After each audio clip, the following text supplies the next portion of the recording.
اعوذ باللہ من الشیطان الرجیم بسم اللہ الرحمن الرحیم السلام علیکم ورحمۃ اللہ وبرکاتہ۔ ابھی کچھ دیر پہلے ایک بچے نے سوال کیا کہ ہم گناہ یا غلطی کر لیں اور پھر اللہ سے معافی مانگ لیں تو ہمیں کیسے پتہ چلے گا کہ اللہ نے ہمیں معاف کر دیا؟ تو ہمیں کیسے پتہ چلے گا کہ اللہ نے معاف کر دیا؟ درجہ بدرجہ پتہ چلے گا کہ اللہ نے ہمیں معاف کر دیا۔ ایک ایک زینے کے ساتھ بلندی کی طرف یا پستی کی طرف جواب ملے گا۔ جواب ملتا ہے ضمیر سے۔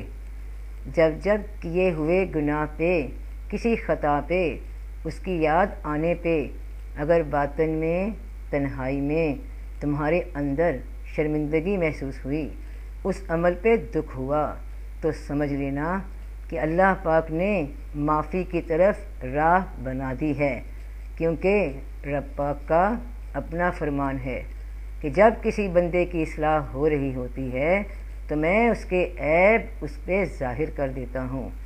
یہ عیب اس پہ ہی ظاہر ہوتے ہیں جو معافی کے راستے، رجوع کے راستے پہ سفر شروع کر دیتا ہے، ورنہ انسان اندھیروں میں بھٹکتا رہتا ہے۔ شیطان اس کے اسی عمل کو اچھا کر کے دکھا دیتا ہے، اسے جھوٹی تسلیاں، فالس ایکسکیوزز بتا دیتا ہے۔ اور یہ بھی سنو کہ جب تک توبہ سچی نہیں ہوتی، معافی پکی نہیں ہوتی، مسلسل مستقل قائم نہیں ہوتی، تب تک اس گناہ کی یاد کبھی کبھی یاد کرنے پہ آتی رہتی ہے، مگر راستے کیونکہ ابھی درمیان میں ہیں، معافی چل رہی ہے، توبہ ہو رہی ہے، شرمندگی ہو رہی ہے، کیونکہ رب پاک جانتا ہے نیتوں کو، وہ جانتا ہے سچی معافی کی نیت کو، جو پھر صرف زبانی نہیں ہوتی، وہ عملی ہو جاتی ہے۔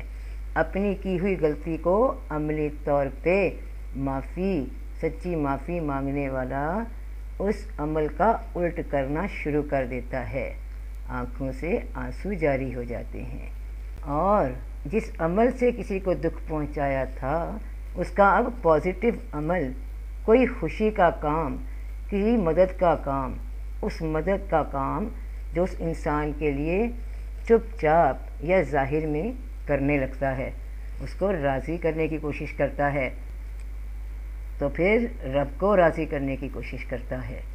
جب یہاں معافی، جب توبہ کی عملی صورت یہ بن گئی تو پھر اللہ پاک اس گناہ کی یاد تمہاری یاد سے نکال دیتا ہے، اور دوسرے انسان کی یاد سے بھی۔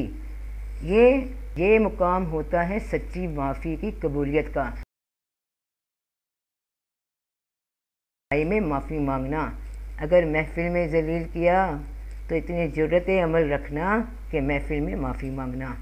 اگر ایسے حالات ہو گئے کہ اب اس انسان تک رسائی نہ ہو سکے تو رب کی باقی مخلوق سے صلہ رحم شروع کر دینا، عمل میں عبادت لے آنا، عمل میں معافی لے آنا، تو یاد سے، یادداشت سے، اعمال نامے سے اس گناہ کی یاد جاتی رہے گی، جاتی رہے گی۔